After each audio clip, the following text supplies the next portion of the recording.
All right, what's up? This is very... Oh, hold on. Still figuring out some of this tech stuff. Please accept my apologies. How is everybody doing? How do you like me in the bottom left-hand corner there? I'm going to try and center it more, but I just fucked up the camera. Welcome to the first episode of Low Value Mail. If there's some changes you think I should make, I highly recommend dropping it in the chat. I'm going to try and monitor the chat. There's a lot going on because I am louder. You want it louder? Okay, we got it louder. How's that? Very unwashed. I was hoping this was the set. By the way, shout out to Wounded Edge Boy on Twitter. Is it better? Is it better? Hold on. I have no producer here. I'm doing this all by myself. So this is better. Okay. I just don't want it to, hold on. I'm going to turn it up there. I just don't want it to clip because then it'll sound bad. This is how little I know about this stuff, where someone goes, clipping's bad. And I go, I don't know what that is, but I'm not even shitting you. So I was trying to do this last week and then been getting all this equipment. Wounded Edge Boy. I don't know who Wounded Edge Boy is. There's a white square above your head on the video capture. Hold on a second. There's a white square. Oh, yeah, I don't know what the fuck that is. Oops. White square above my head. Yeah, there is a white square above my head. I don't know what the hell. Does anybody know how to get rid of this white square? Oh, guys, already with the issues. Where did the white square come from? That's pretty weird. Okay.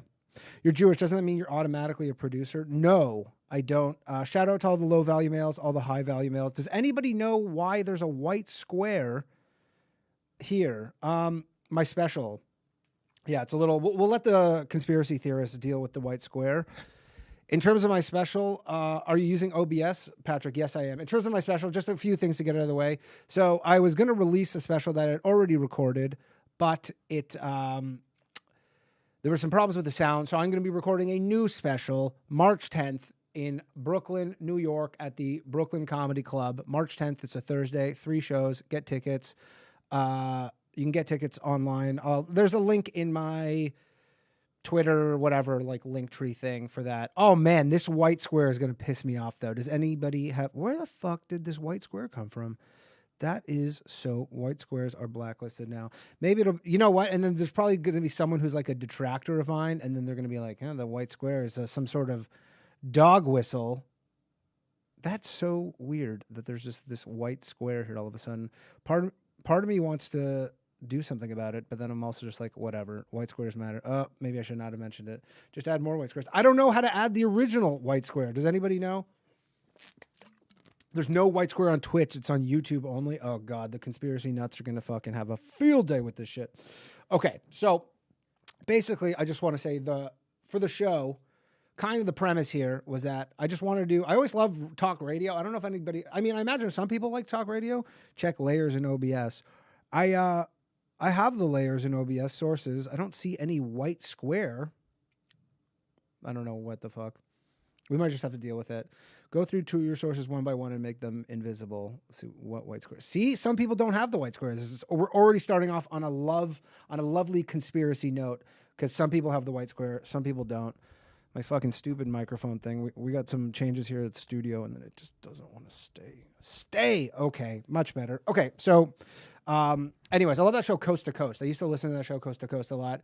That show's more like conspiracy aliens. I don't know if they're even allowed to have Coast to Coast anymore because conspiracy has become so dirty, but I love Coast to Coast. I love talk radio. So this is going to be what that is. I'm going to do shows where just straight open. It's like a bad advice show, but we'll have, open phone lines. Call in, talk whatever you want. Please don't get me banned from YouTube. C2C is still, I think we all have the squares. Some people are just blind as fuck. Does everybody have the squares? The white, honestly, the square. Okay, hold on. Let me see if I can. Okay, that didn't do it. I don't want you to see how the actual, oh, nope, that didn't do it. Camera. Oh, it's on the camera. What the hell? You know what? Okay. Hold on 1 second, everybody.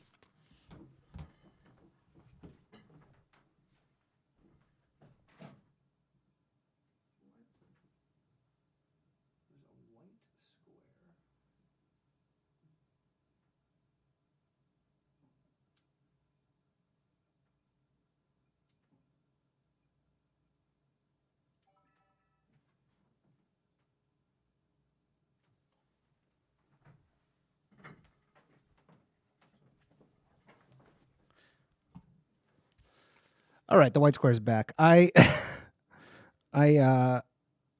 don't know. So the white square is on the camera. I don't know. Yeah. So the white square is literally like I'm looking at the camera, the viewfinder, and so I don't know if there's like I don't know if there's like a dead pixel on this camera that just died, and that's what's going on. But we'll just have to live with the white square. I guess I could just, okay. You know what? We'll just do that for now, for this episode. There we go. White square. Oh, it's back. Here we go. The white square is gone. We're going to do it like this. We're going to do it like this. The white square is gone. Danny, I fucked up some voicemail attempts. I saw 3 voicemail attempts. So let's just get into this. So I think I got everything out of the way I wanted to. If there's anything you want to talk about, you have any advice. So guys, not to fucking freak you out, but the phone lines are now open. So if anybody wants to call in and wants to be the first caller, I have lots of emails and I have lots of voicemails. But if anybody wants to call in, we could do that. But until then, I'm going to get to the white box has been slain. It wasn't, the white box is actually still there. I just moved it over. Oh, here we go. We have our first caller. What is up? You are officially the first caller ever for Low Value Mail. How are you doing? Who am I speaking with? Long-time listener, first-time caller. Fuck Hard yeah. Money Troll. Yo, what's up, Hard Money Troll? So if anybody knows... Boys. Hell yeah. How's it going? Can you hear me okay? Can everybody hear everything okay? Yeah. Okay, cool. What's up, Hard Money Troll? You sent me some weed in the mail. Allegedly. Allegedly you sent me... Dude, it's legal everywhere now. Weed? How you like that weed I didn't send you? It was fantastic. I liked it very much. Shout out to the Hard Money Troll. He's a troll over on the website that I am affiliated with, Hard Money. And how's it going? What's up? Not so bad. Congratulations on getting that white square away. I know. The conspiracy theorists are going to have a field day with the white square because it was there. Now it's gone. You know. But, now that we've gotten the pleasantries out of the way, absolutely. I wanted to, ask you, what the fuck, bro? Why'd you apologize for Condom Gate? Why did I apologize for Stick Condom to your Gate, guns, bro? No, okay. Well, I'll tell you why I apologize for Condom Gate. I will say, so I used to live in Toronto back in the days of using condoms. Which I used to live in a kind of a newer building. I never thought anything of it, but then I live in New York now, and here the buildings are older. You can't flush the condoms, but that I would just like to say, in terms of Condom Gate, that was all in relation to the fact that Drake was putting hot sauce in the condoms, and I just felt if you're Drake, maybe you could pay for, if your fucking plumbing gets backed up, you could probably afford it. It seems like an easier thing than that. The reason I apologize is because there's a lot of high and low value males who listen to the Boys Cast, and they were just upset over it. Cause I think a lot of them were like, it's the most controversial thing that's ever been said on that podcast. So yeah, but now I'm sitting here and I'm like, oh man, fucking, if Danny will apologize to that, what won't Danny apologize? I will not apologize. I will never apologize for the white square. I will not apologize for a lot of things, but that one specifically struck such a nerve with people that I had to just say, it will never again. I learned the errors of my ways, and I will never again flush a condom in a toilet that I own. No, you're misunderstanding me. I don't have any problem with that. I mean, you sounded like you talked to your plumber friend, and it was all good. Wasn't all good. An expert, but my issue is with the apology. Yes, you didn't like the apology. You didn't like that I bended the knee to big plumbing. Fuck no, bro. Stick to your guns. Well, you know what? I didn't even apologize. I apologized to the fans of the podcast because that's who seemed to take issue with it. This wasn't some, this didn't blow up into some giant news story where I was some villain. It was people who, liked the podcast and they thought they knew me. And then they found out that, they kind of didn't. So for them, I apologize because I'm sure we have some people who are plumbers, but then they were kind of all over the place too because they were like, "Well, I'm a plumber, and this is good for business." And I don't know. I was so surprised that was the most controversial thing we've ever said. But that I did bend. They're saying bend the knee, bro. I bent the knee. But anyways, okay, dude, good talking to you. You were officially the first ever caller on Low Value Mail. That must be exciting for both of us. Yeah. appreciate having me on. I'm sure I'll be listening again. Fuck yeah. And shout out to the Dice Land podcast. If you haven't listened to it, you should. Check it out. Check out the Dice Land. We're going to be editing that out. But anyways, thanks. Yeah. I'll be taking the rest of my answer off the air. Thank you. Later, buddy. All right. First caller thought the apology was satire. No, the apology was satire. I'm not actually apologizing for flushing condoms down the toilet. And I definitely wouldn't apologize if it was not my toilet. But I'm kind of a piece of shit. So, all right. We're going to go to the first email. So I will say this. I don't know if this is a good idea or if this is a bad idea, but I have not pre-read these emails. So I haven't listened to the voicemails. I haven't pre-read the emails.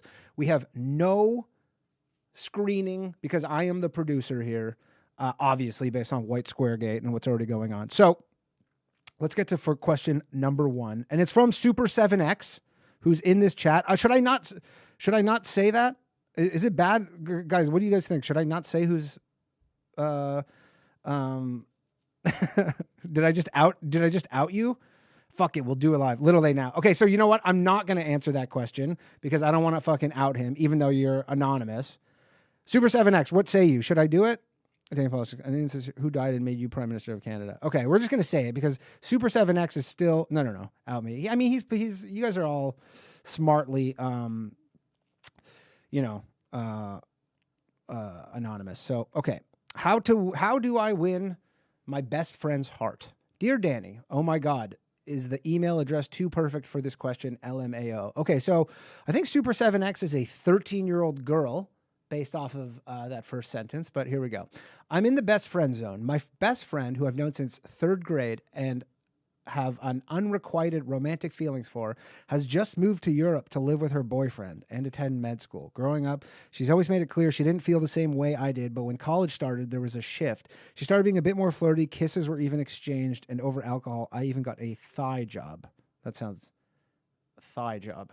I really thought I had a chance, but then COVID happened. She met her new boyfriend. She graduated college 3 semesters early, and now she's moved to Europe with him. They're really serious. What can I do to win their love? Is there any hope? No, there's no hope. What are you, 20-year-old Zoomer? Yeah, I don't want to be like a fucking bearer of bad news here, but this is just too much. She moved to Europe. She has a new boyfriend. She graduated college 3 semesters early. So would you have to fast track like that to even have a chance to catch up with her? And then it sounded like the best thing you got was a thigh job. I wish I had a more in-depth answer here that kind of factored in everything better. But to me, this is just a simple answer where it's, first off, you're 20. I'll tell you what, these feelings you have, they just die the older you get. They go away. So all I'll say is, maybe go on a little bit of a run, a bender, if you will, and just kind of work your way through a few ladies, and you will forget about her pretty quickly. Also, she has a new boyfriend, lives in Europe, and she didn't seem super into you to begin with. So, first question. The Twitch channel name is just Danny Jokes. Twitch channel name is Danny Jokes. A thigh job is sex for a micropeen. So, all right. So come to Naples again, please. We will. All right. I'm trying to, by the way, if this sounds all crazy, I'm trying to work in the chat and whatnot. Okay. Let's go to a voicemail. All right. Let's go to the first voicemail. By the way, the phone lines are open. So if you want to call in at any point, you can. But I'm going to read a voicemail. Wide notification. Hello, this is an important... What the fuck? All right. There's a statewide from the Department of... health insurance. All right. So, here we go. That's Okay, here we go. Number 1. This is... You know what? These are... I had all these fucking, voicemails that I hadn't looked at, and it turns out these are all car warranties. These are everybody who wants to sell me car warranties, because I don't know who owned this thing before me. Hi, this is Marie at East West Elect. Okay. All right. So I probably should have looked into this a little more. I guess whoever had this number before me is... Hi, this is Anna. Oh, yeah. These are literally all spam emails. These are not people who called in. So sorry that...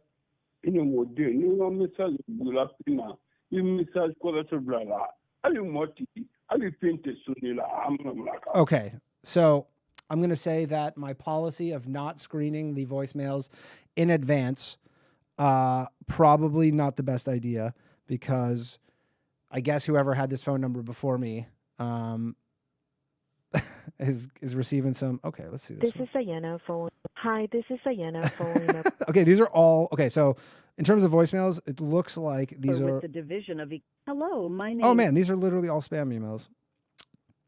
With the Department of Economic. Yep. And hey, Danny, it's Peter. First one. Just have a quick question. If you could live in any kind of climate, what climate would you live in? Look forward to hearing your answer, Mr. Danny. Keep being sexy. All right. Well, first off, Peter, shout out for not being some sort of phone bot or trying to sell me extended care on my warranty or any of that stuff. No, I got them. These are not my bills. This isn't even my phone number. This is a phone number I bought exclusively for this podcast. I would not give you lunatics my personal number. I mean, I would. It's not that big of a deal. But okay, if I could live in any climate, what kind of climate? I don't know, somewhere warm. I guess like Hawaii or something. I don't know. That seems like an easy one. I will say though, one of I don't know if I'm sure many of you know this, but I'm not from America. I'm from Canada. And during COVID, the one thing that really I felt exploited, or not exploited is the word, but really sucked for Canada because so many people were like, couldn't leave Canada. And then in America, if you know, and you saw it a lot where people are like, oh, well, I don't have to go to work anymore. And I just kind of like zoom in. And then they're like, I'm just going to go to Florida. America, and I'm sure there's some other countries that have this, but America has this very awesome thing where you can just be like, go to a tropical climate or, you know, go somewhere, whatever you want. It has literally something for everyone. Me personally, I live in New York City. I am committed. I moved back to Canada to live in a climate of fear. I'm good on that. But I would say like, if nothing else mattered, like, sorry, I say like a lot, by the way, but if nothing else mattered, I would probably live in Hawaii, but or somewhere like it, California maybe. But I live in New York because they have comedy here. On-screen chat is barely readable on Twitch, but unreadable on YouTube and Facebook. Is okay. Good to know. I will change that for next week. I appreciate that, Super 7X. I could probably change it right now, but then it would involve me doing something stupid, and then it'll hold on. How's that? Does this help a little bit? I don't know. We'll fix that next week. I apologize for that. But my answer is, I mean, I guess if I was supposed to be bad advice, I'd say go live in Buffalo, New York. I always wondered, like, I meet people when we go on the road and they're like, you know, we go in Florida and then they're like, yeah, I moved to Florida from Buffalo. I'm like, yeah, that makes total sense. But if you live in Canada, like on the other side, and you want to go somewhere warm, you have to go to like Victoria, and then it rains all the time. It's not that warm. I remember someone said Turks and Caicos wanted to join Canada, and we said no. I remember that. They fucked up. Although I feel like Turks and Caicos also, I don't know what the reason was, but Canada should definitely pull in America. We're too, like, I don't want to say nice, because it's just like kind of hacky, but we just don't have the fucking cojones to pull like an America move where we just take Hawaii and we just go, this is ours now. Okay. So that is the first voicemail out of the way. There's only one other one. I thought there was tons. Joke's on me. There weren't tons. And by the way, if anybody wants to call in, phone lines are open. We are going to move on to the next email for the show. This one is titled Gendered Language. Let's do this. Okay. This is from Frank. I won't use any like last names because I don't want to get anybody fired from shit. So there are over 4,000 gendered language, and of course, all of them oppress women. And he added a link to worldbank.org. I'm going to check it out. Gendered languages may play a role in limiting women's opportunities. So what can I do to stop this? And why are there so many of these nations using gendered language Nazis? And why are so many of these nations using gendered language Nazis? They might as well be rolling divisions of Panzer tanks into Poland, as far as I'm concerned. So there's nothing you can do to stop this other than supporting women. And by the way, women, you know, this week, I don't know if anybody saw the crypto thing where this couple, bizarre couple, they stole 120,000 Bitcoin from I can't remember what the exchange is. Bitfinex, that's what it is. They stole 120,000 Bitcoin from Bitfinex, and then they got caught a couple days ago. It's worth like $4 billion. And I just want to say shout out to that lady, because when you think of people who pulled the biggest heists of all time, right? Like when you think in your mind, remember that guy DB Cooper? They're like, oh, this guy's DB Cooper. Granted, he got away with it where he like robbed a plane and then jumped out of it. This woman, granted, when she stole the money, it was only like $70 million. And because Bitcoin's gone up so much since then, it's become like $4 billion. But shout out to this lady for stealing or being somewhat involved in the theft of $4 billion. That is incredible. Good for her. In terms of all the gendered languages, there's nothing you can do to stop them. Languages are languages. I guess what you can do. Oh, we got a call. I got to figure out how to turn this ringer off. Weird sound. Okay, we got a call. Let's put a pin in that. Hello, you are on the air of Low Value Mail. Who am I speaking with? This is Aaron. What's I'm up, one Aaron? of the boys. What's up, Aaron? Found out from you from Ryan Long. Cool. I have a question for you. How are you, Aaron? Where do you live? I'm probably about an hour and a half north of Seattle. So Okay, I'm cool. like the opposite side of the country. Oh, you're like almost like in Canada. Yeah, pretty much. Nice. Okay, Yeah. what we got, Aaron? Okay, well, first, you guys should come to Washington sometime. Yeah, we because will. I am dying to see you guys. Fuck yeah. The second one is, if you had to be fat or gay, which one would you pick, and why did you choose both? If I had to choose, I would choose. Well, I mean, being gay is not a choice. You're born that way. I'm sure you know that. And then fat, I would have to choose fat, because at least that way, like if you ever got yourself in some sort of famine situation where there was like no food left, at least you could maybe suck your dick out of that problem. It's like suck a dick. You suck your way out of that problem. I'm apologizing for stumbling. But if I had to choose, that would be my choice. Anything else, Aaron? You got anything else you want to anything else you want to I don't know. That's it? I was honestly impressed that you were so ready with an answer. Yeah. I'm quick on I'm quick on my feet, even though I stumbled a bit. But all right, cool, Aaron. Thank you for calling in. I appreciate it. Yeah, thanks for answering. Hell yeah, thanks, dude. All right, bye. And that was Aaron, everybody. I have a feeling I'm going to be getting a few of those. Danny is the St. Bernard you kill when times get rough. That is, yes. So, we got another call in from Buffalo, New York. I got to figure out a way to turn this goddamn ringer off, because it is off. But, all right. Sorry about the ringer. Hello. Welcome to Low Value Mail. Who am I speaking with? Hey, what's going on? Hey, how you doing? I'm doing good. My name's Bill. What's up, Bill? Buffalo, New York here. Buffalo Bill. I'm calling about some advice. Okay, what do you got? I just need to know, so I got a small peen. Yeah, how small are we talking about? Like maybe 4.5 inches hard. That's not bad. Flaccid is totally Okay. embarrassing. Yeah, okay. So you got a small peen, 4.5 inches hard, flaccid, small. Right, and what I'm trying to figure out is what do I do so that I can get my confidence up, so I can go down to where all these dumb, bimbo chicks are all going to the clubs. Yeah. And just smash a bunch of chicks without worrying about them laughing at my small peen. Sorry, what was your name again? Bill, Buffalo Bill. Bill. Okay. Yeah. I would say, unless you're wearing pants that really accentuate the small peen, I'd say first thing you want to do, black pants. Black jeans leaves a lot to the imagination right there. Nobody is really going to be able to tell whether your peen is large or small. So I would say black jeans. Money is a good way to compensate for a small penis. That is a tale as old as time. But also, you live in Buffalo, New York. So I would say, I feel like the bar is slightly lower there for impressing women. I grew up very close to there, by the way, not shitting on Buffalo. Very nice city. But I'm with you.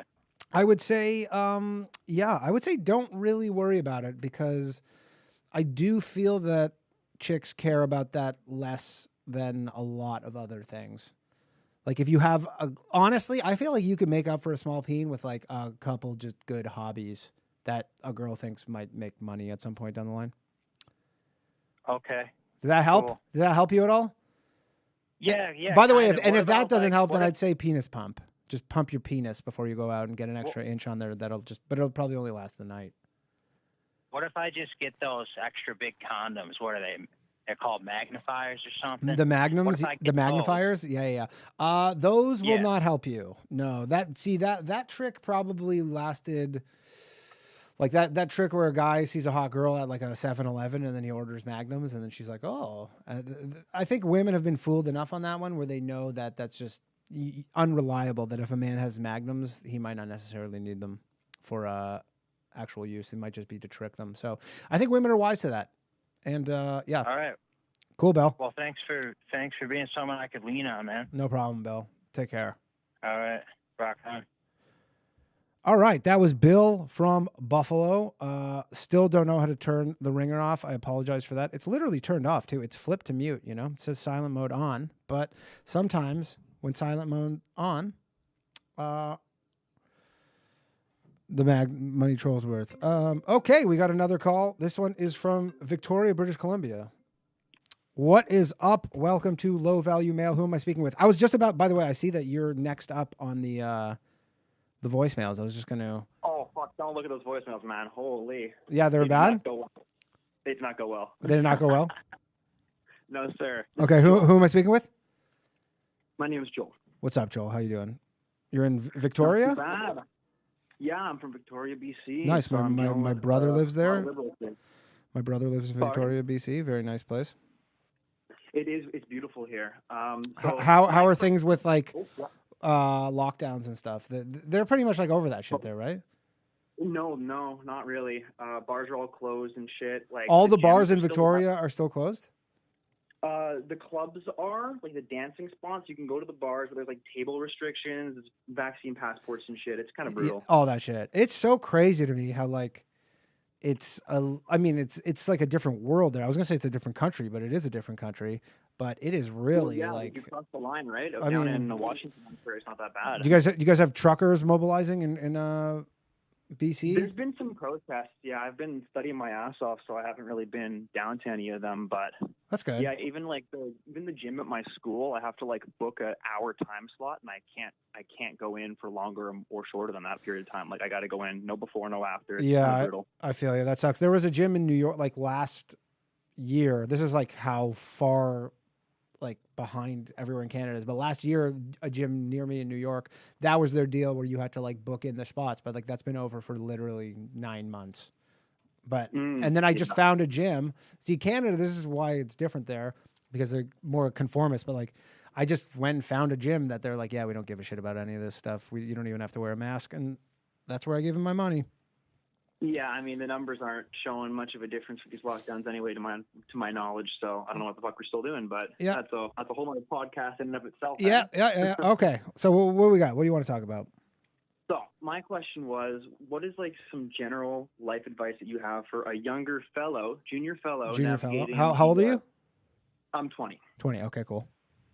So yeah, what's your general life advice for a younger fellow navigating the dating and career in today's climate? And I wouldn't say like I'm a tall guy, right? I work out pretty consistently. So you're a fairly good looking guy. How tall are you? 6'3". Oh, so you don't need none of the short king stuff. You're a 6'3", fairly good looking guy, fit, and what are you in school for? I'm doing criminal justice. I'm actually applying right now. I'm going to be working for a correctional facility, which would be pretty cool. So that's cool. See how that goes.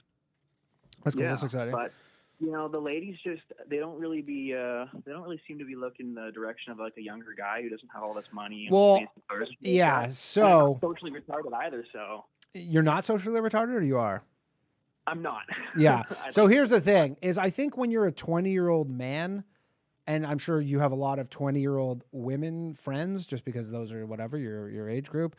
It's easy to compare their experience with yours. But the fact is like 20-year-old women don't really want to date 20-year-old men. You're kind of in this like weird, shitty spot where unless you're super rich and successful, which will be rare because you're 20, like first, I mean, goes without saying, but it's like you can't really date much younger than yourself if you're trying to like, 100%. right? Like there's a legal line that says like if you go too far, then you're now a serious criminal. So you can't really do that.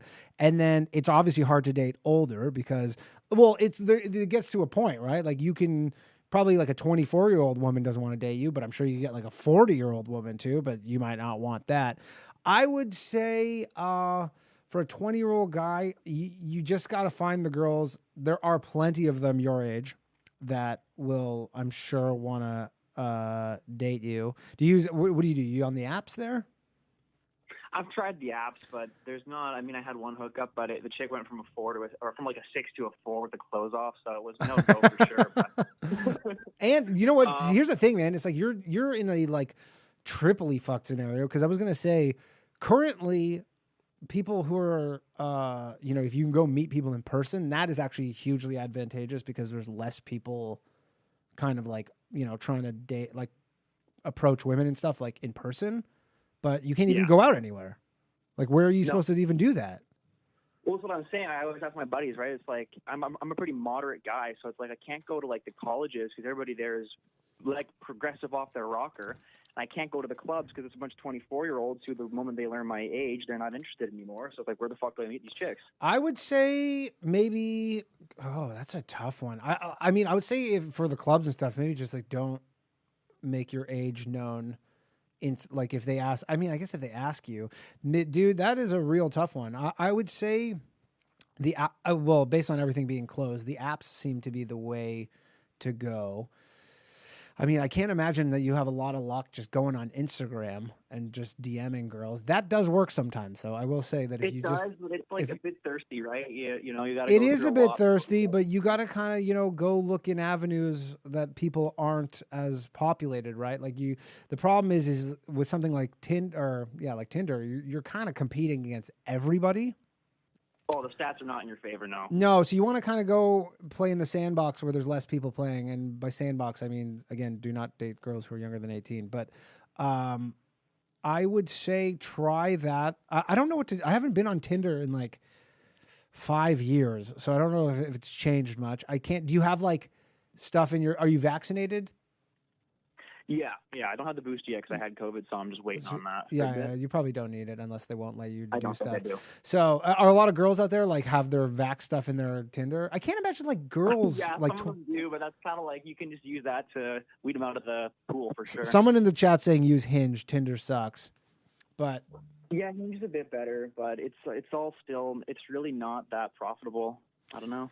Yeah, you know what? It's a tough one. I'd say the best thing you can do really is just work on improving yourself because you are 20 and then, I don't know. I mean, you only really got to find like a few girls to kind of get in the mix to, not have you thinking about that. Are you trying to get a girlfriend? Like, are you trying to like get a girlfriend and a wife?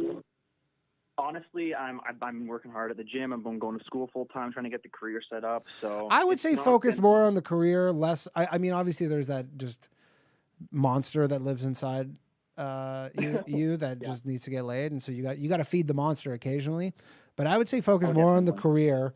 I think. I mean, if you're in school, do you not have girls, or are there not a lot of girls in wanting to be corrections officers? There are either like self-proclaimed communists, or they're just who want to be corrections officers, or that's just what you want to do. No, it's criminal justice, right? So it's not criminology. It's sort of right. like the social justice aspect of criminology. So, yeah. I mean, I'd say for a lot of this stuff, and this is maybe not the most ethical advice, but a lot of times it's just okay to lie. That's what I've been thinking too. Like, just say if some girl is like you want to smash and she says something that you don't necessarily agree with, you kind of like the urge is to get into some big confrontation and debate with her and really just own her. But also you could just ignore what she said and just kind of change the topic. Like if she says something that's like super crazy and you're like, wow, I really fundamentally disagree with this. I guess you have to decide if that's a deal breaker for you, if she has certain beliefs. But I find a lot of times I'll just, in the past, not now, but I would, I've had girls say shit to me that I didn't agree with, and I just be like, you just have to decide if you want to smash or not. unless you're not looking for the wifey, then I mean, it doesn't really. I would matter not, that. and I would not, unless you're like, a crazy, like you want to have a family right away. I would not be looking for a wife when I'm 20 years old. That's unnecessary because, for you, I would get the career first. You can always, find, you don't need, I don't know. Some people, it depends who you ask. I have a few friends who like had kids when they were 22 and some of them are fine with it. Some of them are not. It seems like a coin flip. But I'd say you could easily wait till you're 30 to have kids. That's like a no doubter for me. So I would say focus on yourself. I won't take up any too much of your time, but I do. Well, one thing I can do is currently I'm a low value male. I'm not subscribed to Patreon. So That's maybe okay. That's why the chicks aren't going for me. So that might help. I mean, this is honestly not in relation to that, but there's a couple books that I've read in the past because I was in a relationship for a while. And then when I got out, this is like 10 years ago or something, but they seem like shady, but they're not. But The Game, I'm sure you're familiar with this book, The Game. It's, okay, I'm writing them down. Yeah. It's this book about picking up women essentially, but really the book is about psychology. It's a psychology book that the guy uses to apply to picking up women, but it can be used. Sorry, this is beeping. I got to figure out this fucking phone thing. Apologies for that. But it can be used like it's just used. Sorry about this shit. Yeah. This is one thing I didn't sort out. But anyways, The Game. It's just psychology of dealing with people. It just happens to work with women. And the 48 Laws of Power is a good one as well. I would highly recommend both of these books. There's little things in them, and then also just the more you read, the more interesting you'll become, and then you can smash more. I like it. Okay. Yeah. Someone said borrow a dog, go to the dog park. That really works, but then the problem is eventually they go like, "Where's the dog?" So that's true. Family dog. I never failed. If you have a dog, get one. I mean, I always thought there would be a good idea to have like a service where you could rent a puppy for like a day, just for the purpose of that. But again, the women eventually want to be like, "Yo, where's this puppy?" So true. That's my advice to you. See if that works. Maybe try and meet someone on your campus. I mean, if you're on a campus too, like there's girls who they're around. You just got to be good at approaching them and not seeming creepy, which is not the easiest thing in the world. So, for sure. But I would just say it's one of those things. The more you work at it, probably the better you'll get. And this is a similar thing that goes with like stand up, because a lot of people are like, when they start stand up comedy, they're like, oh man, it's like the biggest fear is the rejection, but you get over the rejection pretty quickly. And once you get over that point, then you are unstoppable. Unstoppable. All right. Cool. Thanks, buddy. Thanks for calling in. Thank you, and thanks for the weekly content. Fucking love it. Fuck yeah, dude. Take care. Yeah, you too. Bye. All right, bye. All right. That was, I don't even forgot his name, Aaron. Sorry, man. My head's a little spinning. Join a meetup group. That's what someone said. Okay. Someone just called in. I'm going to call them back. Hopefully this isn't weird. Also, I apologize I can't figure out why this is making noises because my ringer is legit off, but maybe because the phone's open. Okay, we got someone calling in. Hey, welcome to Low Value Mail. Who am I speaking with? Hello. Oh, no, they hung up. All right. We're going to call back whoever called me from Phoenix, Arizona. This podcast is even better. I call you. Yeah, this is Will. Hey, what's up, Will? How's it going? What up, Danny? Doing Yeah, sorry about that. I'm still figuring out this whole fucking phone thing, so it might be a little bit of an issue. Someone said the resolution just dropped off. I apologize for that. Okay, sorry. How's it going, Will? How you doing? I'm tired. I'm exhausted. I work at a recovery home, and I'm in Phoenix. Do a live-in position. Oh, dude, yeah. No, dude, I love Phoenix. We were down a little way ago. We were just. Oh, okay. We were just in Phoenix a few months ago. I really enjoyed Phoenix. Cool city. It's nice to visit. Yeah, you don't like living. You don't like living there? Oh no, dude. No, I'm actually moving to Florida here in 10 days. Oh fuck yeah! Where are you moving to in Florida? I was just there. I just got back yesterday. No clue yet. Oh, you're real like just vagabond. You're just picking up and moving to Florida? Oh yeah, dude. I came from Oregon in July, went to Austin. Austin was dirty. Austin was gross.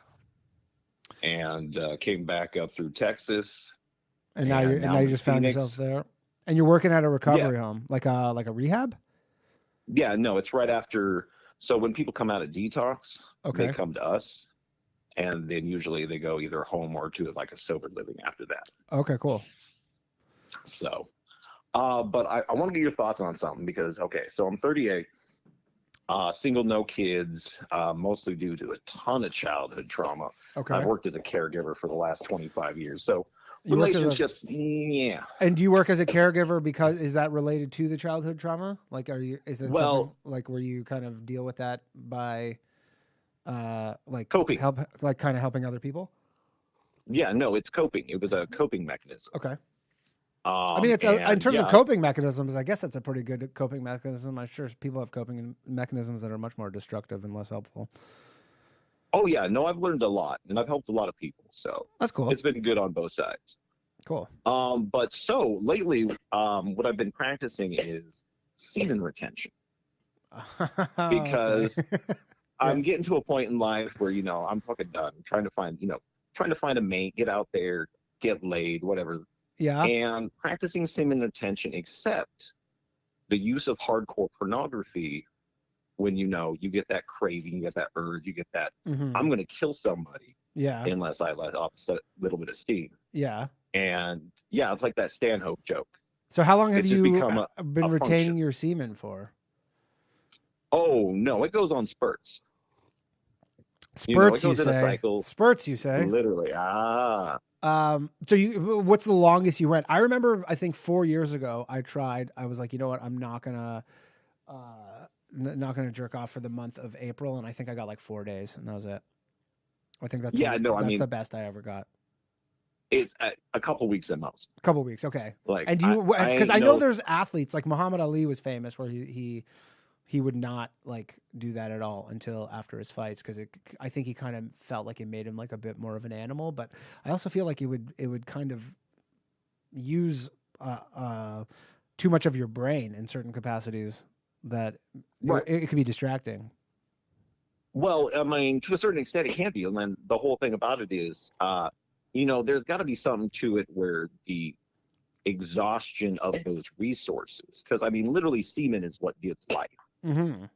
Yeah. So who knows what it goes into the body, putting that energy and resources into. Like you're saying, because your body is absorbing all the excess semen back into itself. I don't know the specifics. Yeah, I don't know that either. I guess that doesn't. I just know that after a good while, like you go 3 or 4 days, you notice a difference. Of retaining semen, you notice a difference. Yeah, you're retaining semen. I mean, and what's the difference? Part of it is mindfulness. I mean, there's a lot of mental control and absolutely. I'm sure there's a lot of discipline in that. So that applies to everything else. And what are the positive effects that you notice from it? You just feel better. I think I have more energy.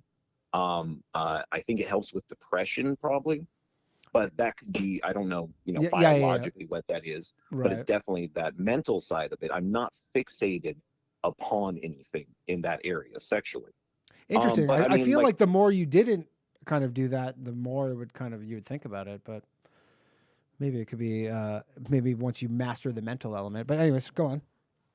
Well, yeah, that's the whole point of it. Is in mastering the mental element and disciplining yourself into distracting yourself into other things. Like, it's just a transfer of addiction. Okay. So do you have addiction issues or like just addictive personality kind of with stuff? I've never had the chemical addiction, but I mean, hardcore pornography is a very real addiction for a lot of people these days. Okay. And so, and I mean, I've been a workaholic, pessimist. Pessimist? Okay. You're just generally negative? Kind of an addiction. Yeah. Oh yeah. I've seen a lot of shit. I'm just realizing, not only did I bear the burden of my trauma, I've been also bearing the burden of other people's traumas for decades. And that really fucking takes a toll on you. Plus, I had major back surgery when I was 15, so I got like rods in my back with hooks in my vertebrae, took bone out of my hip, fused the rods to my back. The rods are malfunctioning, like you can literally see the rod poking out of my back. Holy shit. I'm all fucked up. Yeah, it sounds like it. All fucked up. All right. But that shit happens. Mm-hmm.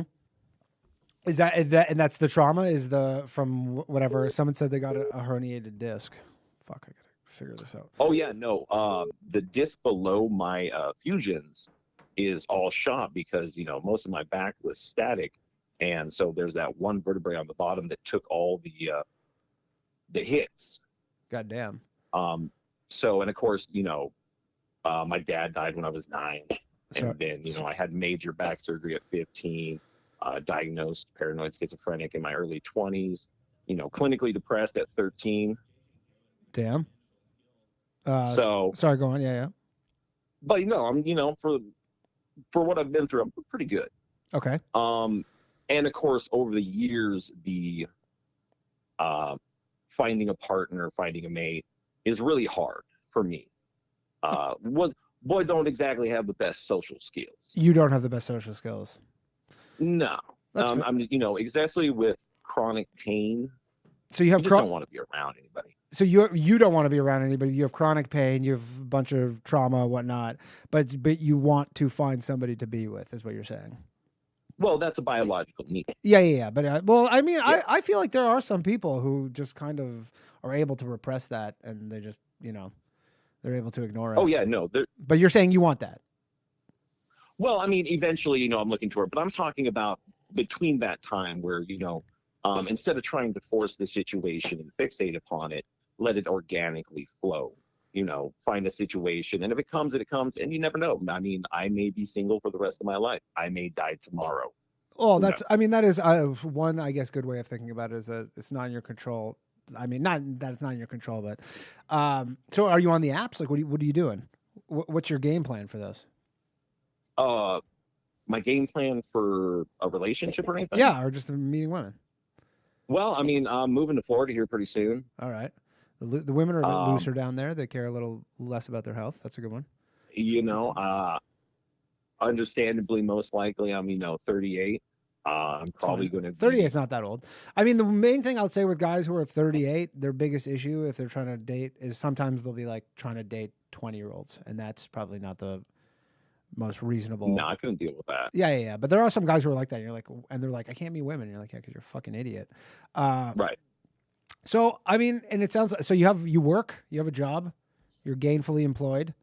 I think, I mean, I don't see why you can't find women. You're saying your issue is that you just don't want to be around people. That will be a problem. No, actually, I wasn't actually asking about that. I was asking your thoughts on semen retention. Right. And semen using retention. Dude, hardcore pornography to, when you do need to get that released, don't spend more than 5 minutes. You bust that out, and then after that, you go on, you get your shit done. But aren't you really, but at that point, are you not retaining semen? Right. But you try, you make the attempt. It's like, that's all that Jesus asks. Right. And so what's exactly the issue here? And that you just don't like the fact that you're using hardcore pornography? No, I just wanted to get your thoughts on it. On using hardcore pornography to release the semen. No, I was saying I'm recommending to younger dudes, instead of fixating upon women and sex and all that jazz, focus, like you were talking to the last dude, focus upon yourself, focus upon your dreams, your goals, your aspirations, and using semen retention to discipline yourself. But then when you do need to, because you fucking, well, eventually you go a week, you're going to go crazy if you don't. 100%. But you're just saying, is it okay to use pornography? No, I'm just asking your thoughts on my thoughts. I mean, I feel like the longer that I retain semen, I wouldn't even need pornography at that point. Like, I feel like that's the more you do it, the more porn you need, and the less you do it, I feel like the less porn you would need.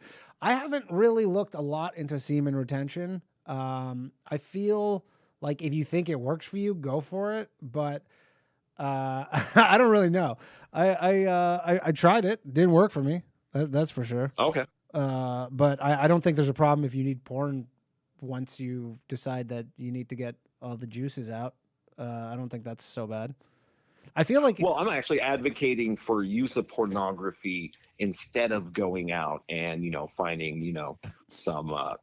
No. Backstage Betty and busting some out and then having those regrets. What are the regrets, though? Well, the regrets of having a sexual partner that, I mean, how many people woke up next to people? Was it post-nut clarity? Oh yeah. The Japanese thing or whatever. I forget what they have the term for it, but there's some post-nut. I know what you mean. Fucking stupid thing. Yeah. Sorry. Yeah, I mean, I would say if you want to meet a woman, then don't want to use that powers and use that energy to go meet women or whatever. Like, it's way better to get it out with a woman. What's the worst? I mean, yeah, sure, you wake up to some girl and you're like, oh, I regret that, and then I don't know, and then you move on with your life. Right. Yeah. Okay. But I mean, at least you still, maybe she ends up being your wife. Who knows? That is a possibility. Yeah. I'd say in terms of probability, not probabilities, but possibilities, it's better to, go get that out with a real person versus just going to jack off. Because then, you'll just stay inside again and, I'm pretty sure I heard that in the Bible. Like, I read that in the Bible. Like, seriously. I have not read the better to Bible. waste I have your not read the seed. Bible. Yeah, you don't want to spill the seed. But I would say... Well, no, it was something to the extent of, like, it's better to drop your seed in a dirty hoe than upon the ground. I didn't read that part of the Bible, nor have I read the Bible at all. But I would say, no, I would say definitely just go find women. Use women, get the seed out via the women. And then if you decide, I didn't like that, then maybe go back to porn. If you decide that's maybe fucking up your life or something. But, right, I could see the positive aspects of that because you're actually interacting with the human yeah, because being, you're like learning, you're having growing, interactions you're with having an experience. yeah, and you're starting from the point where you said you're 38 and if you want to be with someone, then go be with people and let it like work itself out that way. Very true. All right, cool. Thanks, buddy. Thank you for calling. What's your name again?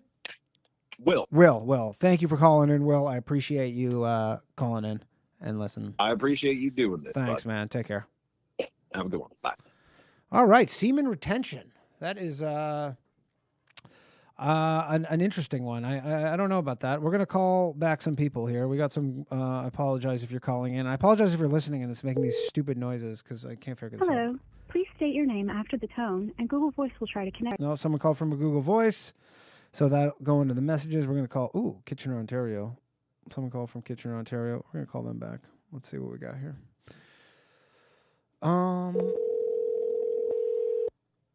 What's going to get clipped?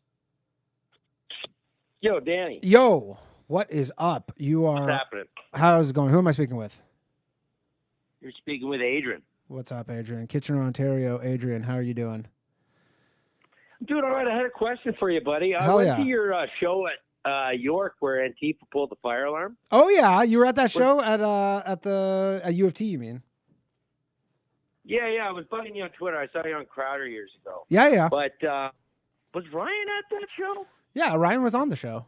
Yeah, Ryan. Oh, yeah. Well, I don't recall him. I guess Antifa kind of was.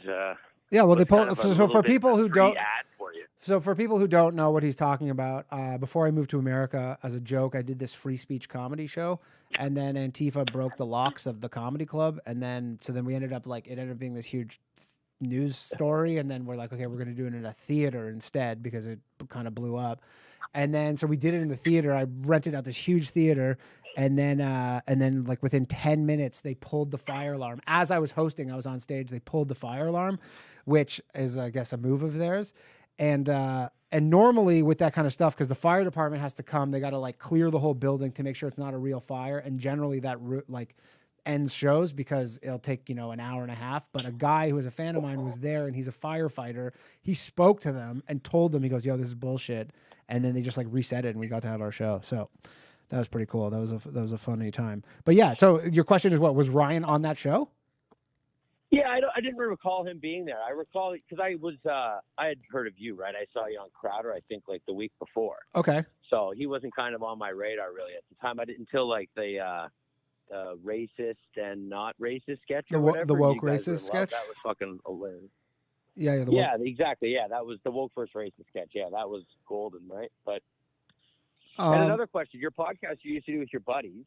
Which one? Patrick actually moved to Russia? No, Patrick. Nah, you're referring to Fuckonomics if anybody wanted to listen to the old episodes. No, Patrick did not want to move to Russia. Patrick got so pissed off with living in Ontario and with COVID and all the restrictions and everything, that he really is like starting to, kind of feel that He's like, I'd rather live in Russia, but no, he lives north of Toronto. So I hear you. Like I actually went to Ottawa on that Saturday to kind of check it all out. So you've been, So you went and checked out the trucker protests? Yeah, I drove up. I just went up for like a couple hours just to see with my own eyes. And, Yeah. man, it was fucking peace, love, and unity. It was pretty sweet. I mean, yeah, I honestly saw. I had a friend who lived in Ottawa, and I was asking him about it. I go, "What's going on?" He basically said, in his opinion, he's like, feels like if the Senators won the cup, that was basically the vibe. But that was that was the first night of what was going on. Yeah. But I've been following it. It seems fairly chill. I mean, I will say one thing, because I have I know people who live around there, people on both sides of this argument, and if I lived there in that area, I would fucking hate those people too. Like, if I had to deal with listening to that like I was just thinking, I'm like, if I had to deal with listening to that honking 10 hours a day, I would. I mean, I've been at, you ever been at a house and like the fire alarm goes off and you can't turn it off? Like, that drives me crazy in 10 minutes. So I appreciate people who live there. I actually know a friend of my ex-girlfriend who lived in the building that you know, they had that fake arson or whatever that they were, see where they go, like some purple haired, like 19-year-old kid who was apparently like part of the trucker convoy. They were saying he like was tried to burn down a building or whatever, like an apartment building with these like fire starter things, and then it all turned out to be like a whole lot of nothing. But she's been posting that she's like going crazy living there. So I do appreciate that. I would fucking hate all those people if I had to live there, but it is cool what they're doing. And it is I mean, at the same time, like that's kind of like the price you pay for living in such a gorgeous city. Like it's I've always described it as a big city with a small town feel, because I've been there like 5 or 6 times prior, and every time I say this to people from Ottawa, they're always like, "Yes, exactly like that," because nobody lives there. No. Everybody's like a transient, right? Kind of. And it has all the beautiful amenities. Yeah, and I will say one thing too is that pretty much everybody who, not everybody, but tons of people who live and work there work for the government. So now that and so they're getting paid by the the population or whatever, the taxpayers. The people who got a raise and didn't have to close their business. Yeah, and they're getting inconvenienced by this honking, but then they also work for the government, so it's hard to feel. I guess I feel bad for the people who don't work for the government, and this honking is driving them insane. I agree with you. I think I will say I'm really impressed with the passivity, like the passive resistance. Like it's pretty sweet to see, because like that was always a top concern. Well, I saw some funny, like the funny thing where they made giving, I don't know for people who know, but who aren't following this stuff, but the Ottawa trucker convoy thing, and then they made it illegal to give them gas and then to bring them. So then all these people as a troll were like, we're going to go walk around with empty jerry cans, because you're going to basically get some cop being like, hey, what's in the jerry can? And it's like water, Pepsi or something, and then they're gonna have to start going through. Sweet to see. Yeah, it is a really funny thing to watch. And then they banned honking, for 10 whatever at certain times, and apparently like everybody's abiding by it. Nobody's honking during those times. But again, I would go fucking nuts if I lived there and they were just honking all day. I agree. I mean, I'm not denying that too. I do. Yeah. But I need your. So here's my. Yeah. What can I do for you, pal? All right, I got 2 plays I want to pick your brain on. Okay. One of them is sports card related. Okay. Oh, interesting. All right. Yeah. So this is a open show. So if you have anything you want to talk about, So I dabble in the sports card world. I've been buying some things here and there. So yeah, what do you got? All right. Well, I've kind of been going with Jimmy Garoppolo. Yeah. Jimmy Garoppolo rookies in particular. And the reason why I think that is because of the population count of them. Okay. And all he just needs is like he got close. I didn't like the way that game ended, really, for the Jimmy Garoppolo card. But I think man, I don't know. I mean, how much are they? I mean, do you own any, or you remember when the card craze popped off? Oh, I do. Last year, 2 years ago? Yeah, very well. I do remember. Okay, well, at the time, I was selling, I sold 5 Tom Brady's that I bought 6 to 8 months prior for 5 times the profit of what I paid, right? Yeah. Yeah, and I love Tom Brady. I didn't want to part with him, but COVID. Anyways, so then I got this Jimmy card because it was pretty sweet. It was there was very low population count, and it was basically I spent $400 on a Beckett 10 of it, and then I've just bought 4 raw graded ungraded ones but they're like $30 each. And the way I look at it is the population count again, right? Because if you look at the Mahomeses, the population count that year, the Prism rookie everyone loves. Yeah, but he'll never. He'll never. Yeah, I'm gonna say I don't like this because Jimmy Garoppolo will never be Patrick Mahomes. I know that. He hasn't won. He hasn't that. won anything, and I find it unlikely that he'll go on a big enough string of because he has to win more than once. It's not even one time that that would do it. So I'm gonna say nay on the Garoppolo. Okay, all right, I'll respect it. Yeah. And anything else? Yeah, just if you would, just stock. Yeah. What do you got? What do you got? CRDF. It was actually on your podcast. CRDF. I can tell you that my friend Ed, who he's my biotech guy. I don't know anything about the world of biotech stocks because Ryan was mad because I would pass along some of these and some of them. Here's the thing with biotech stocks, which is very important. Do not put a ton of money into them. You have to basically put an amount of money that you would be almost wholly willing to lose because there's a real chance that can happen. Biotech stocks, they kind of like based on their results you see it all the time. They can drop 90% in a day. They can triple in a day. But it is very results based. Their competitor can come up with something better they don't know. There's so many things. They could find out like, oh, hey, we didn't know, but this thing actually kills people. And like, that's the end of it, right? Yeah. CRDF, he straight up is my friend Ed, who is like a biotech guy. He seems to be very bullish on them. He says they basically have a cure for cancer. And he likes them. But again, I would say never in terms of prudent, like risk management, you never really want to put in more than 5% of your money into any one name. And then with these, maybe even a little less, but, these you really got to like just hold on and hope that the data is good. But I have no personal opinion on it, but I can say that he does like them. Hey, the fact that your buddy who kind of knows that stuff likes it, and I'll take that. All right, Danny, good luck with the new show, and cool. Stay classy, my friend. Yeah, thanks, pal. Take care. All right, this is fun. Call from Kitchener. We're gonna try calling back this number from okay. If you're the person who lives in Keensburg, Colorado, sorry I keep missing you, but if I call you, I get a Google Voice because you're calling me on Google Voice. So call back, but we now have a caller, a new one. So I'm going to pick it up. Hello, you're on the air. Welcome to Low Value Mail. Who am I speaking with? What's up, Danny? This is Jeff. What's up, coming Jeff? out of Denver, actually. What's up, Jeff? How you doing? I'm doing real good. Was that you man. who just called from the other Colorado or no? Yeah. Okay, sorry about that. I you up from Google, no, it's all good. Voice, I couldn't call back a Google Voice number. And I haven't quite figured out the production element of this show where dealing with phone calls at once and whatnot. Dude, you're doing great. I'm so proud of you. Thanks, Don't worry about Thanks, it. Jeff. I appreciate you. Of course. What can I do for you?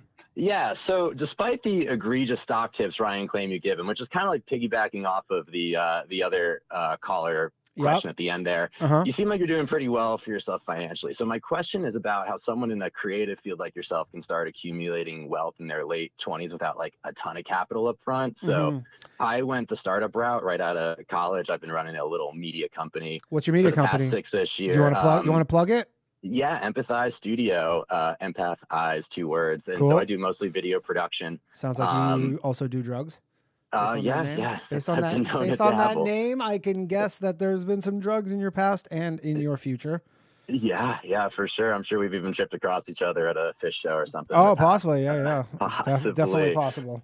So I'm finally doing like decently well for myself after, again, like 6-ish years of kind of grinding it out. But I find myself like continually reinvesting the revenue into the business to like buy new gear and stuff. It's kind of like cool and fun. I'm kind of like a gear nerd, Yeah. And I know that's kind of the problem, but I'm wondering if there are any like investment routes you might recommend for kind of someone in my situation without, like a ton of capital up front, but looking to build themselves into like a pretty good situation. I mean, do you rent out your gear?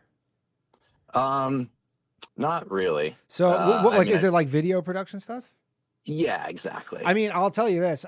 We have some friends in Toronto who do this, who have gear rental businesses, and I don't know what the film scene is like in Denver or whatever, but they make some pretty crazy money. And I mean, I've rented gear before, and the rental price compared to like the cost of the actual ownership is like you could probably make some pretty good money. The only thing is you have to deal with people, breaking your shit and obviously using it, but I'm sure there's insurance for that. But I would say consider like renting some of that, like start a little side rental business.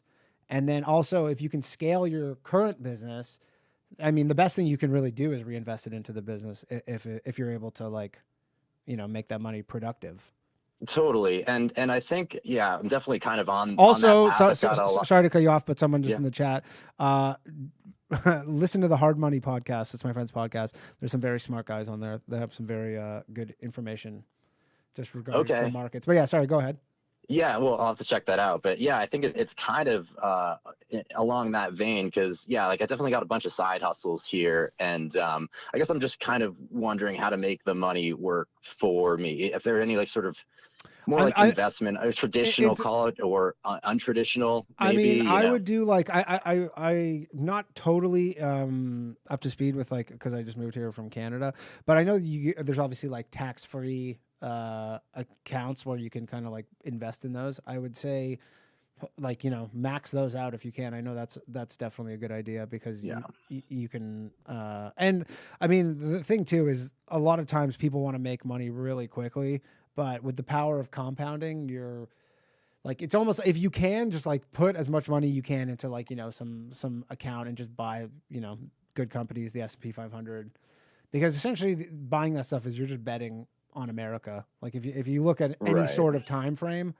like you're literally, if you don't buy that, you're essentially betting against America, which has historically been a very bad bet.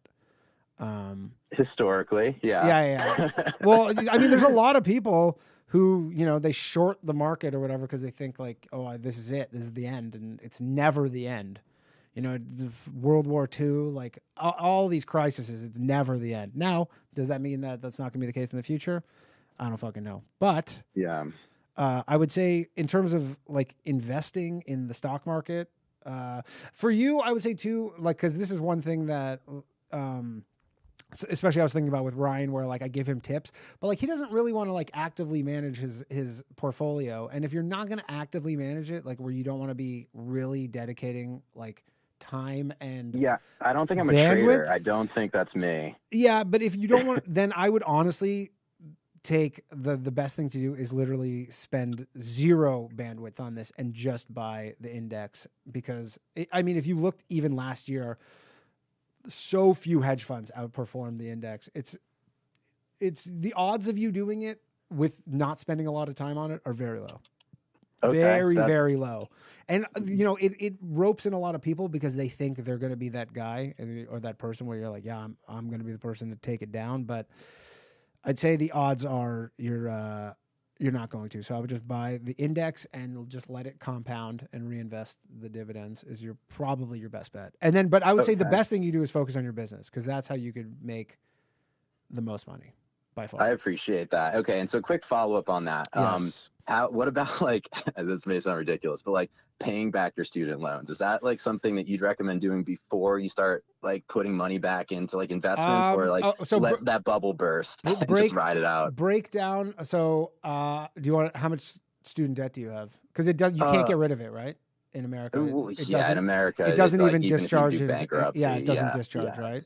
It's fucked up. But yeah, I mean, it's probably about like 30-40, and given like I run my own business, I'm pretty good at like expensing stuff. So through like the income-driven repayment plan, I'm like currently not paying anything. So you which don't is pay, like fine, but it's just accumulating interest. How much? Okay, so you don't you don't have to pay it back. Right. It's basically, they say that you can defer this until you have, taxable income, And what's the interest rate? That's a good question. Is it like super low, or is it? Yeah, I mean, they're government loans, so I'd say they're relatively low. It's not like credit card 17% or anything like that. I would say if it's in the range of like 2%.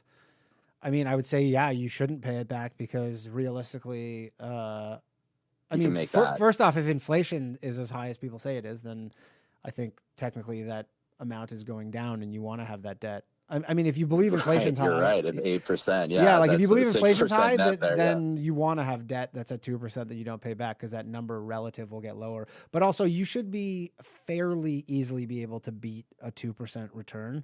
So I would say if you don't have to pay it back, I would say don't pay it back. Yeah, because I know a lot of people, like there's this kind of thing where people are like, oh, if I have cash for a house, I'll buy a house in cash. And you're like, no, rich people still take out mortgages because. Right. That's what I heard. Like the richest people, you borrow money to do their deals, but the nuance being that they actually have the money in the bank to pay it out if it goes wrong. Well, right? but you also have the asset that, you always have this asset that backstops the mortgage anyway. So it's, if everything goes tits up, the bank still just gets your house or whatever. Not that that's ideal. Another person said they wouldn't, in the chat, they wouldn't pay a cent to student loans because the Democrats will eventually forgive it, right? Forgive it. Which that's again, what I'm banking on. There is, and also I was thinking that too, but I'm like, there is that option that does kind of exist where, there's people paying back their loans and then they forgive it and you're like, fuck, I wish I hadn't done that.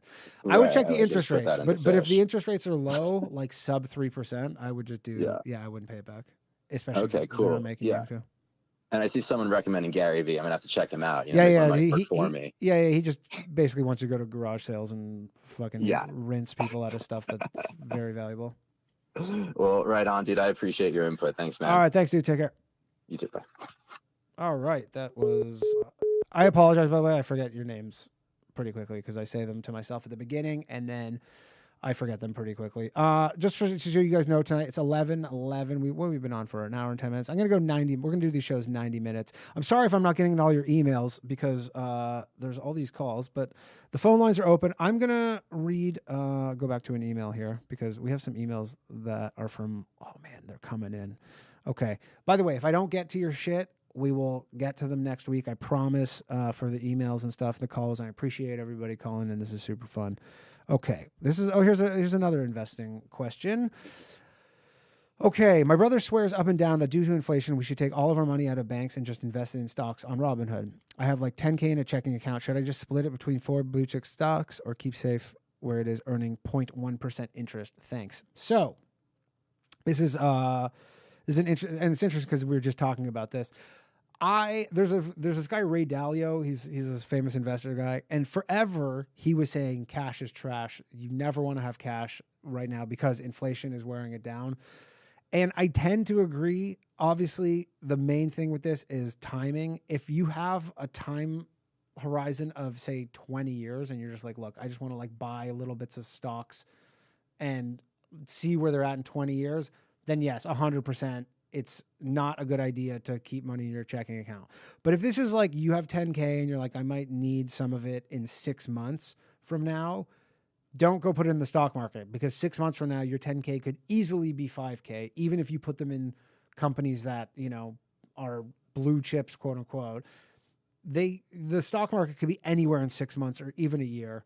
So in that sense, if you have a long time horizon and you don't need the money, buy stocks. If you have a short time horizon and you might need that money, then that's a different question. And you may not want to buy stocks because you could get fucked on that. Okay. Thank you. That was from Rob in the Hood. Okay, we have another voicemail. I'm going to check the voicemail. Oh, this is the guy from Kitchener. Delete that. I think this is the Phoenix, Arizona, the guy with the broken back. Okay, actually, no, we don't have any more voicemails. The lines are open. I'm going to read another email. What's going on over on the stream? We are all goys to this guy.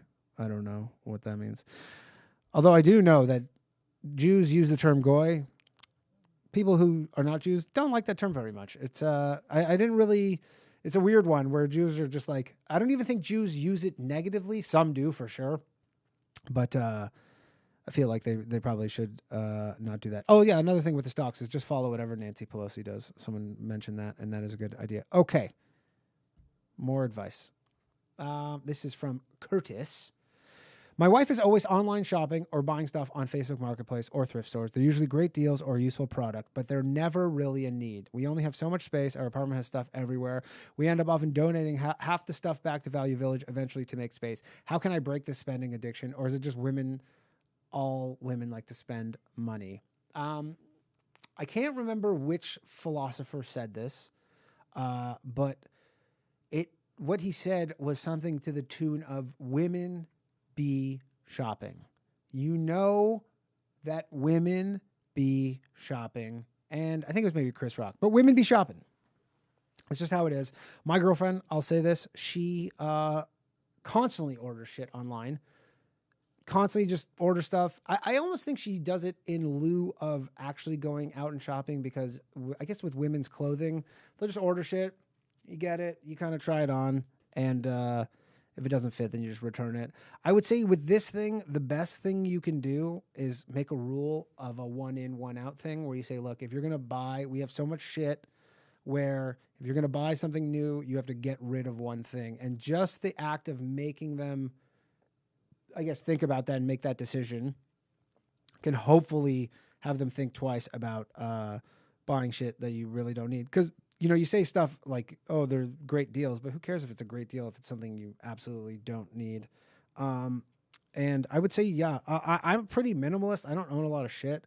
So I don't have really an issue with this. But if her addiction is spending money, I mean, if it's a legit addiction, I don't know what she can do about that. But I would say make her throw or give away one thing for every one thing she buys, and then, or that you could also just return stuff behind her back. That's a good move. But then that seems like a lot of work to be dealing with that, which seems pretty annoying. But I would say, yeah, you just have to, you know, she's obviously using shopping to fill some sort of void. So I don't know. But also women just like shopping. It's a pain in the ass. My girlfriend literally sounds just like her, except she just returns a lot of shit because she more likes the act of shopping. But then once she gets it, she's like, I don't really need this. So hope that helped, Curtis. I don't even know if that was necessarily bad advice. Okay. More emails. Phone lines are open if anybody wants to call in. We're going to do another 15 minutes, and then I got to piss so badly. But anyways, we got 15 more minutes. Dear Daniel, this is from John. I'm a young man. If I ever have kids, it will be in the future times. In the future times, you'll be able to edit your child while it's in the womb, but women will likely have the right to veto any changes. How do I convince my future wife to give our son a huge dong? I don't want him to have depression like me. Okay, we're going to hold that thought, John. We got a call. I'm going to answer this. In the future times, you'll be able to edit your child while. Hello. What's up? Hello? Hey, what's up? Thanks for calling in. Hey. Who am I speaking with? Akash. Akash. How's it going, Akash? Good. How are you? I am excellent. What can I help you with? So I have a question. My girlfriend, she, you know, like all girls, basically, she's pretty far left. Yep. So these past couple of years, I've been slowly pulling her towards the center. Yeah. How's that working? It's a struggle because then she'll talk to one of her friends, and then she's going off about feminist theory. Yeah. My last girlfriend was literally exactly like this. So I think I have some good insights. But so basically, you're pulling her to kind of just more reasonableness. Yeah. Is it causing any like issues, or do you guys kind of have more spirited debates? Very, very rarely it's like a real issue. Okay. I mean, she is kind of like, she's white, and she'll sometimes say like, you can't be racist towards white people. And I'm like, just what the fuck are you talking about? You should start being racist towards her. You should really start being like really racist towards her to the point where she understands. Because if anybody could teach her, it's you. Although if she truly believes that, then she might have enough dissonance to not allow it to happen. I think it's her friends who mostly kind of like pull her really far back. Yeah. But, on the podcast, you guys talk about, demisexual and kind of all this, stupid shit. Yeah. So I was thinking, hey, I should try this. I should tell her I'm poly and then see what happens. But then I pulled her so far to the center that she thinks it's bullshit now. Like you basically are going to be like, say I'm poly, and that'll just turn her into fucking Tucker Carlson or like Tommy, No. Tommy Lauren? I was thinking like, hey, I could try to see if this poly thing works. And wait, do you want to be poly, or are you just saying this to basically make her be like, I think that's stupid? Like you don't actually want to be poly. I was seeing if it would work, that would be an option for me. Oh, so basically you're saying I want to tell her that I'm poly. I did already. Oh, you told her that you're polyamorous because you just basically want a little extra on the side. And how did she receive that? She was like, "That's complete bullshit. This whole thing is bullshit. It's all bullshit." And so now she went further to the right because of this. No, but my question is, should I just let her run wild on the left so I can pull all these shenanigans, or should I should I be pulling it towards the center where you can't basically, do you let her have all these dumbass opinions, but then you can be poly, or make her more reasonable? Do you want to be married to her one day? How old are you? I'm 28. 28. Okay. And she's a similar age? She's 23. Oh, how long have you been together? Like 3 years. 3 years. Okay. I mean, that is one issue too, because when she's 23, like you're probably the only voice of reason really in the center in her life. And probably, all 23-year-old people generally are left or very far left. Maybe not so much the case anymore. That's a tough one because you're going to be causing, I mean, what do you envision your life as a poly guy to be? Like, is it you just like the occasional thing, or is this really like your life where you're, going on dates several times a week? No. Just something occasional because, this is my longest relationship ever. So yeah, and you're starting to get that itch. What do I do now? Yeah, I would say if it's occasional, I don't know. It depends how annoying she gets with all that stuff, because like it is a good strategy. I will give you that if you let her kind of, start believing stuff. But one thing that you're not really factoring in is you're thinking she will be totally logical and reasonable about this, in that because you'll be able to convince her that you go, well, if you believe in this stuff, then I should be poly, because you think that she's not able to hold two opposing views at the same time, where she's probably able to hold 20 opposing views at the same time. And so I don't think this will be as smooth sailing. Like, you could get her to be a card carrying communist and then being like, hey, what about this poly thing? And she's like, what? So that may be a tough one. But so when you said it, what was her like response to it?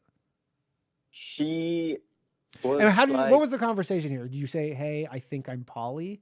Or like, were you guys drunk and you were like, what do you think about people who are poly? Like how did you put this to her? It probably started with like some transgender thing. Okay. 'Cause she loves Euphoria, so there's like a transgender actress. Yeah. On there. So I think it started from there, and then I was like, then I sometimes force her to watch your guys' show. Yeah. And does she roll her eyes a lot? Well, she's French, so she doesn't understand 100%, and she thinks like Ryan is like a crackhead, basically. Yeah. And so she doesn't totally get it, and she's from France, French. Yeah, I feel like they're very open about that kind of stuff, though, sexuality. They probably don't like have polyamory, though. They're just like, yeah, it's called a mistress. Yeah. So what do you do with your girlfriend? Do you kind of pull her towards the center more, or you just let her run wild? She's from Florida. So my girlfriend's from Florida. Yeah. So she's like she's in the center anyways. She's not overly political really at all. She's not particularly political. I'd say she's left of center, like a lot of women her age, but she's not like way out there. But my last girlfriend was pretty left, but it wasn't like a issue with it, like in our relationship, but we definitely would get into some, spirited debates, I guess you could put it. But in terms of the poly thing, that's a tough one. I mean, you got to just put out the feeler. Sorry, just to go back to this, but so how did you like frame this? Like, did you say, I want to be I'm poly? I Like, think were I you said saying something like, this kind of like, what is it called? Like the LGBTQ movement, it's kind of convincing, I think some of it's kind of really makes sense to me, stuff like that. And I was like, this poly thing, it sounds like really, I can embrace it, and my spirit will be like free, stuff like that. But you weren't like being like, I have sitting her down, being like, I have to come out to you, like someone would come out as being like gay or lesbian. You were like, I've got bad news. I'm poly. I was throwing out feelers. But and then how do you think she took it? She said she knows that I listen to you guys' podcast, and like I'm more like center right. So she's like, that's complete bullshit. I know who you are. Yeah. So she kind of basically sniffed it out instantly.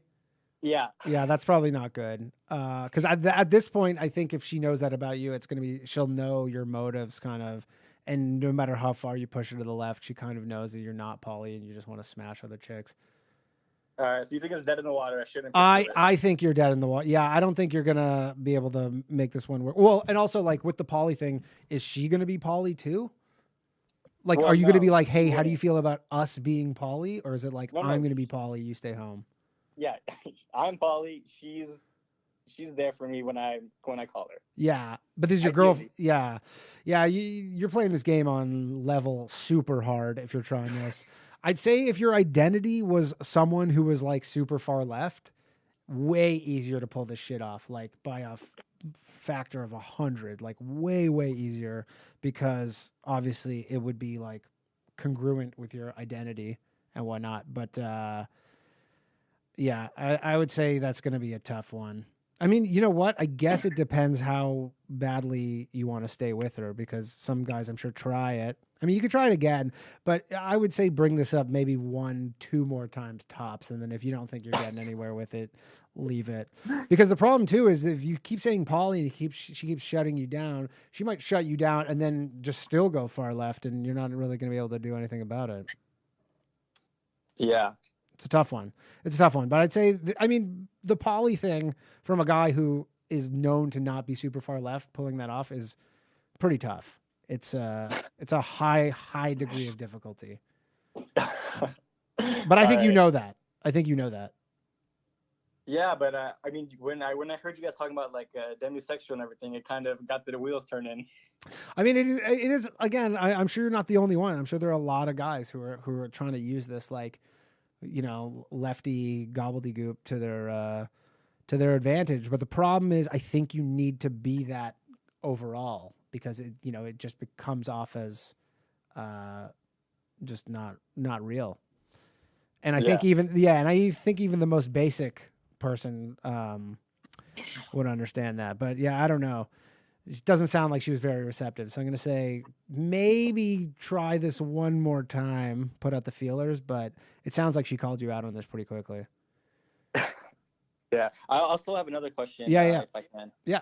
So I sent an email, so you can ignore that. Okay. But basically, it's a question about like NFTs. Yeah. And if I should be investing in or doing research, getting into NFTs. Yeah. And hoping that they would be like, the next Bored Ape or whatever.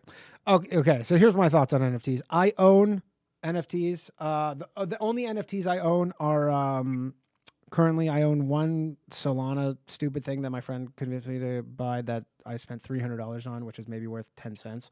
And then I own a bunch of NBA Top Shots because I like basketball.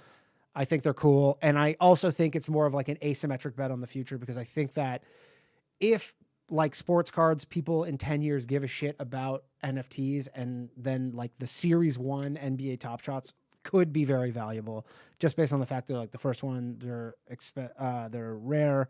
And so anyways, that's my thing. In terms of like NFTs of like, you're just legit buying a JPEG or whatever, like with like a Bored Ape, and you're just hoping you're going to be the next Bored Ape. I think it's a lot of luck. There was a guy that we had on our other podcast like 6 months ago who made a lot of money investing in NFTs, kind of tracking it similar to you would with stocks in terms of like, but he was spending all day in like Discords, and I think most of them, I mean, this is maybe not the best answer, but I think most of them are just complete bullshit scams. Like, I don't get why. I'm into NFTs, and I still don't get why you like, even with a Bored Ape, like why you would want to spend $1 million or whatever, $300,000 on it. Because people go like, oh, well, you're in some club, and you're like, but I don't get what. Maybe you know the answer. Like, what do you get from being in this club other than just owning a NFT that fucking Jimmy Fallon or like Steph Curry also owns? Like, I've yet to really understand. Like, I mean, I think it's just like a flex. Yeah, it is a. I think like it, whatever the thing is, like that's the wave right now, and then it'll change. So yeah. So I agree on the flex thing. I agree on that it's the wave. All I'm thinking of with this kind of thing is that kind of thing can change really quickly, like turn on a dime. I mean, think about it, like what's the most a Bored Ape could be worth? Do you think it could be worth 10 million? Like, where does there has to be some sort of upper limit to what these things can be worth, and it just seems like we're getting close to that. Or you're in terms of risk reward, you're more likely closer to the top than the bottom. The bottom being like, I don't know, probably not much. But then there's also an element for the speculators. Like, obviously, if everybody just buys one and they don't want to sell them, then they'll just keep going up. But if there's an event where everybody, wants to get out at the same time, like if there's 5,000 people who want to sell their Bored Apes all at the same time because whatever, like they're going to tank in price. So I would say the main thing is don't put in any money that you're not willing to lose 100%, because these aren't really like assets that are productive in any sense. They're just like, it literally is a JPEG, but there's can be cooler, I suppose. Well, right now I mostly invest in crypto, like 90%, and then 10% in like traditional stocks. Yeah. And how's that going? Well, right now Do you trade or do you invest? No, I invest. Okay, so you like hodl, like you just kind of just sock away.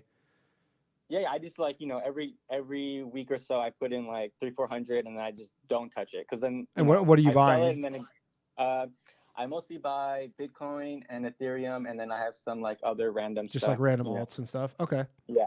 I like that. That's a good strategy, and it really does give you. I think if a lot of like countries start buying Bitcoin could go up a lot.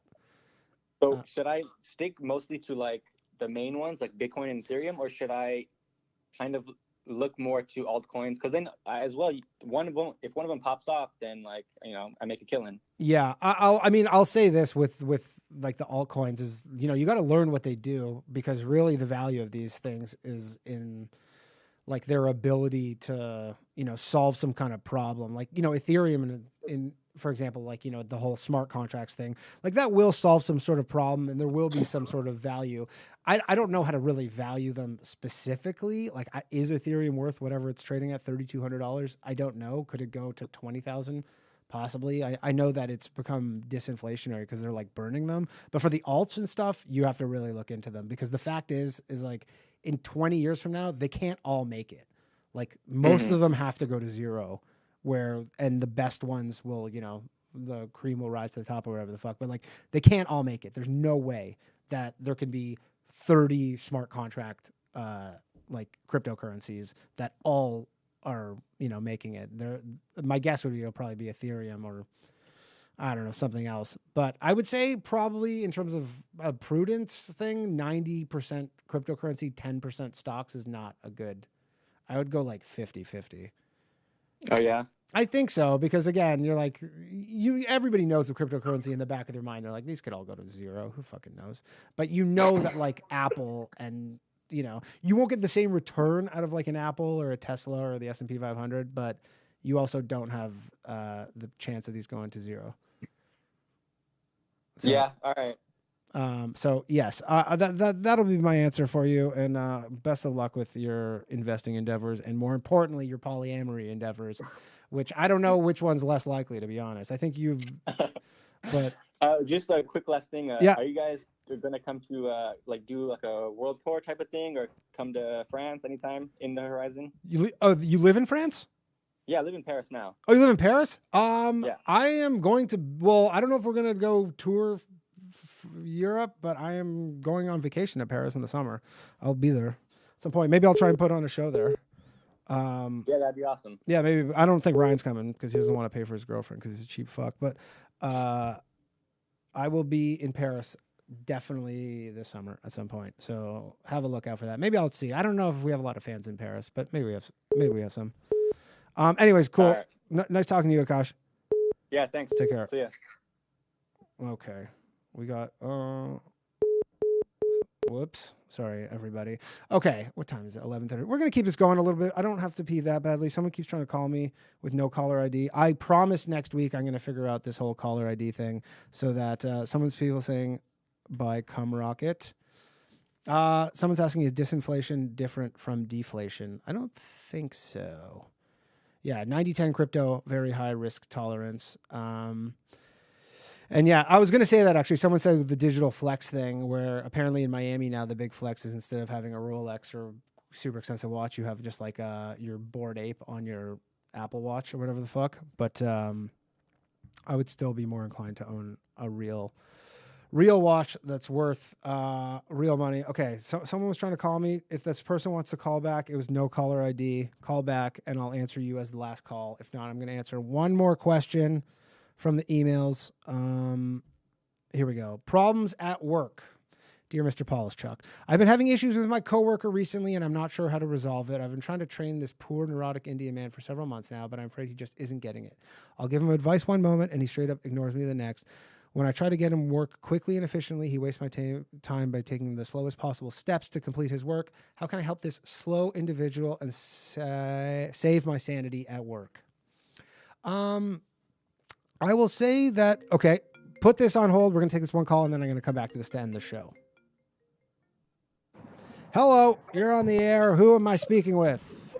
Yeah, it's the hard money troll calling back. Oh, the hard money troll. Why are you calling back with a no caller ID? Oh, because what? I don't know. I'm the hard money troll. I don't want you to have my. Yeah. All right. It's a whole shtick. Yeah. Anyways, I wanted to applaud the previous caller and all of his attempted polyamory. Yeah. I thought it was. Have you ever successfully pulled something like that off? Yeah, it was a good try. Like, good for him for at least giving it the old American 1-2. I mean, he went at it from a very smart way. For sure. Like the way he went about it in terms of logic is smart, but what he didn't factor in is that women are not logical. So yeah, it was at no fault of his execution. No. Like he went about it great. by far one of the smartest ways to go about it. I just think he didn't factor in that, like, he'd be like, "Hey, girlfriend, here's some logic," and she's just like, "What?" I just had an anecdotal story to add to that. Mm-hmm. When me and my girl started getting together, she was trying to convince me on the fact that she was more kinky than me. Okay. And she was like, "Well, just, what's the kinkiest thing you'd be into, Mm-hmm. I was just like, well, what if I was just like really into like having sex with like anonymous women where like what's that movie? Eyes Closed Shut. Eyes Wide Shut? Yeah. Yeah. Like fucking, I don't even want to know their names. Just like an animal. And she's just like, no, like, there was no. And was it the kind of thing where you had to forget, like you had to act like you never even brought it up because it was like just like a dark cloud hanging over your relationship? Oh no, if that's not nearly the craziest thing I've said. Like what was it, like a year or two ago? One day I was like telling her like I'm gay, because I'm kind of flamboyant. Yeah. And she's just like, "You're not fucking gay." And I'm like, "Well, why would you say that? What makes you think that?" And she goes, "When we have sex, your penis is so hard." And I was just like, I gave her that look like of disappointment. I was like, "Babe, like, sex isn't what you do. It's how you feel when you're doing it, Like, like I'm erect, but like, I'm pretending you're a nice man. Hunky man. Yeah, you're pretending she's a man. Yeah. How'd she take that? But are you actually thinking about a nice hunky man? She's still in denial, Yeah. But we're working through it. Okay. Yeah. Well, so good luck with that. I just wanted to throw that out there. Yeah, I'll let you get back to your programming. I'm loving it. No problem. Thanks, dude. Yeah. Hard money troll, everybody. Later, buddy. Okay, that has been the calls portion of the show. I'm going to answer this one email, and then we're going to wrap this bad boy up. I want to say thank you, everybody, for watching and listening and calling in, more importantly. I didn't get to a lot of the emails. Don't worry, I'm going to get to them next week. Maybe we'll do even a longer show. Or maybe, if you guys like this, I'll do more than one of these a week, because that's certainly a possibility. I did have fun with this shit. I'm going to also figure out a way that I can do breaks so that I can just pee and then maybe do these longer. So, last one of the night. Oh, another side note. These are going to be actually on Tuesdays at 9:30 p.m. Eastern going forward. I only did it tonight because I got back from Miami late last night, and then I got the tech issues resolved. So I just was like, I'm going to do this tonight. But for going forward, 9:30 p.m. Eastern, 6:30 Pacific is when this show is going to happen in the future. So just take a note of that. Last question of the night. I talked about this earlier, or before he called, but so just to recap, he's having issues with his coworker, not sure how to resolve it. I'm trying to train him, and this neurotic guy, for several months, and then he gives him advice one moment, and then he ignores it, and it's making his life a living hell. The only thing I could say is for someone like this is you got to be nice to them, because I mean, in the event that this guy's truly incompetent, if that's your worry, that this guy's just incompetent and he doesn't know what he's doing, I don't really know how you're going to help him with that other than to just, keep trying to encourage him. If he's just like a shitty employee or just worker and, he doesn't give a shit about his job, you're not going to be able to make him give a shit. You're not going to be able to yell at him to motivate him. I think you need to save your sanity at work through other things other than this, and just be patient with him, because unless you have the power to fire this guy and then rehire somebody and start this process all over again, which seems like that would be equally aggravating, I would say your best bet, Andrew, who is just, be patient and maybe try some different strategies with him, because it sounds like what you're doing is not working, but the meaner you get, it sounds like the worse he's going to get with this. Okay. That's been the episode. I'm sorry if there were any sort of issues. I'm going to work on fix the white square. Let me know if there's anything else I got to fix. We'll get JJ to call in for sure. Maybe we'll do a crypto episode or something.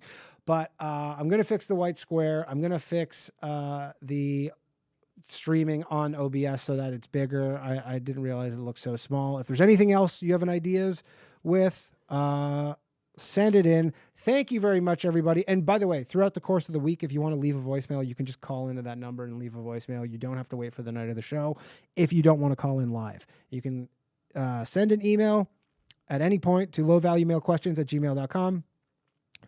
Call and leave a voicemail, 646-710-0949. Or if you want to call in live, we can also do that. I promise I will figure out all these annoying little things.